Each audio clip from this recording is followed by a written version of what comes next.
পৃথিবীতে যারা সফল হয়, সফল হওয়ার তো অনেক মূল মন্ত্র থাকে, সফল হওয়ার অনেক ওয়ে থাকতে পারে।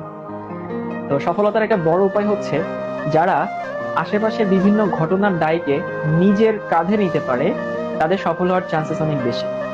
এখন প্রশ্ন আসতে পারে, ভাইয়া আশেপাশের দায়কে নিজের কাঁধে নেওয়া মানে আসলে কি?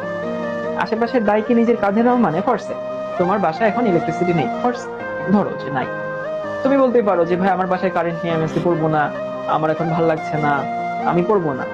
তাহলে তুমি কিন্তু দায়টা নিজের উপরে নিলা না। তোমার বাসায় কারেন্ট নেই, সেটাকে তুমি মেনে নিয়ে যদি নিজে এখন পড়াশোনা শুরু করো, তো কারেন্ট নাই এইটা একটা এক্সকিউজ, ঠিক আছে, কিন্তু আমি সেটাকে নিজের কাঁধে নিলাম, ওকে কারেন্ট নাই, আমাকে একটু অন্ধকারেই পড়তে হবে, অন্ধকারে ক্লাসটা করতে হবে, একটু মোমবাতি ধরে তুমি ক্লাস করো, বা তোমার বাসায় যদি অন্য কোনো চার্জার লাইট থাকে সেটা দিয়ে তুমি ক্লাস করতে পারো। তো এটা হচ্ছে একটা ফ্যাক্ট যে আশেপাশের দায়কে নিজের উপরে নেওয়া। অথবা ধরো তোমার পাশে তোমার একটা বন্ধু আছে যার ফ্যামিলি থেকে তাকে প্রচুর সাপোর্ট দেয়, তাদের ফ্যামিলি ধরো অনেক সলভেন্ট, তার জন্য অনেক ভালো টিচার রাখতে পারে, তার জন্য অনেক বাসায় টিচার রাখছে, এরকম কিন্তু হতে পারে। কিন্তু তোমার ফ্যামিলিতে ধরো সেই সামর্থ্য নাই, সবার ফ্যামিলিতে থাকে না।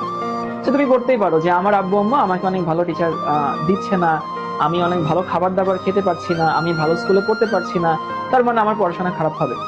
কিন্তু তুমি যদি সেইটাকে দায়টাকে নিজের উপরে নাও যে হ্যাঁ, আমার আম্মু আমার আব্বু যেহেতু আমাকে ভালো টিচার দিতে পারছে না, সেইটাকে আমি নিজের উপরে নিয়ে আমি একটু বেশি পড়াশোনা করবো, ও যদি 3 ঘন্টা পরে আমি 5 ঘন্টা পড়বো। অথবা ধরো যে তোমার আব্বু আম্মু তোমার জন্য অনেক দামি জামা কাপড় দিতে পারছে না, অনেক ভালো খাবার দিতে পারছে না, এরকম হতে পারে। তুমি যদি সেটাকে নিজের কাঁধে নিয়ে তুমি যদি ওইটা মিটিগেট করার জন্য বা ওই জিনিসটাকে তুমি নর্মাল করার জন্য বা ওইটাকে মেটানোর জন্য তুমি যদি আরেকটু ভালো পড়াশোনা করো, দেখবে এই জিনিসটা কিন্তু মেনে নিবে। অথবা ধরো তোমরা যারা অনেকে ঢাকায় থাকো, তো অনেক সময় দেখা যায় আমরা কোথাও দেরি হয়ে গেলে আমরা বলি যে হচ্ছে জ্যামে পড়ে গেছিলাম, জ্যামে আটকে গেছিলাম। এই যে তুমি যখন বলবা কোথাও এক্সকিউজ দিয়ে বলবা যে আমি জ্যামে আটকে গেছিলাম, এর মানে হচ্ছে তুমি কিন্তু দায়টা নিজের উপরে নিচ্ছ না। তুমি তো জানো আসলে ঢাকায় জ্যাম থাকে, তাই না? তো তোমার কি করা উচিত ছিল? তোমার একটু আগে রওনা হওয়া উচিত ছিল, বাসা থেকে একটু আগে বের হয়ে তারপরে তুমি সময় মতো এখানে আসতা। তো তুমি যদি একটু আগে রওনা হইতা, তার মানে কি ঢাকায় যে জ্যাম আছে এটা তুমি জানো, এবং সেইটা মেনে নিয়ে তুমি একটু আগে রওনা হচ্ছ, তার মানে আশেপাশের দায়কে নিজের উপরে নিচ্ছ। তো এটা একটু মনে রাখবা যে লাইফে যারা শাইন করে, এখানে ম্যাক্সিমাম মানুষ এবং বিভিন্ন প্রতিবন্ধকতা আমাদের থাকে, বিভিন্ন লিমিটেশন থাকে, এইগুলো কিন্তু আমরা আমাদের হাতে থাকে না আর কি। So আমরা পরিশ্রম দিয়ে ওইটাকে আসলে মিটিগেট করতে পারি। আরেকটু কথা তোমাদেরকে বলি যে ধরো পৃথিবীতে মানুষ শাইন করার পেছনে যে কোনো সেক্টরে 4টা প্যারামিটার আছে। এই 4টা প্যারামিটারের মাধ্যমে মানুষ লাইফে সফল হয় যে কোনো সেক্টরে। একটা হচ্ছে তার মেধা, কিছু মানুষ বাইবর্ন অনেক মেধাবী থাকে। তার পরিশ্রম, পরিশ্রম দিয়ে মানুষ লাইফে শাইন করতে পারে। এরপরে হচ্ছে তার সারাউন্ডিংস বা পরিবেশ, সে কেমন পরিবেশে বড় উঠছে, আশেপাশের মানুষগুলো কেমন, এবং তার ভাগ্য বা সৃষ্টিকর্তার তার উপরে যে রহমত সেইটা। এই 4টা জিনিস একটা মানুষ আসলে লাইফে সফল হওয়ার জন্য দরকার। কারণ কিছু কিছু মানুষ আছে বাই বর্ন অনেক মেধাবী, সবাই হয়তো মেধাবী না।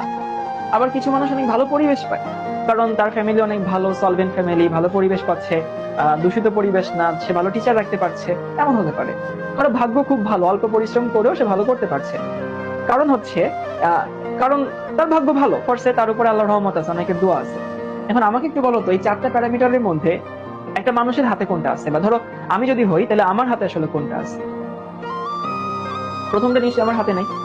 কারণ আমি মেধা, কতটুকু মেধা আমার আছে এটা আমি কখনোই চেঞ্জ করতে পারবো না।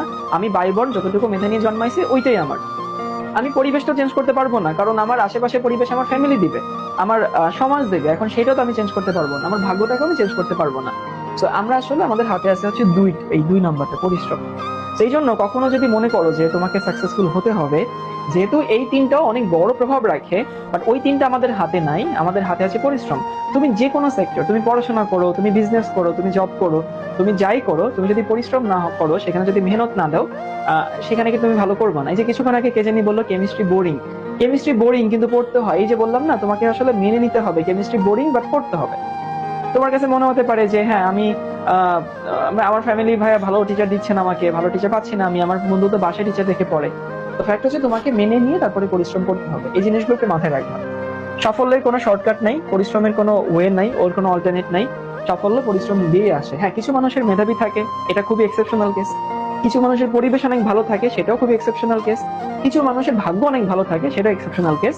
বাট দিন শেষে দেখবা পৃথিবীতে যারা সফল হয়েছে ম্যাক্সিমাম মানুষ আসলে পরিশ্রম ছিল। ওকে।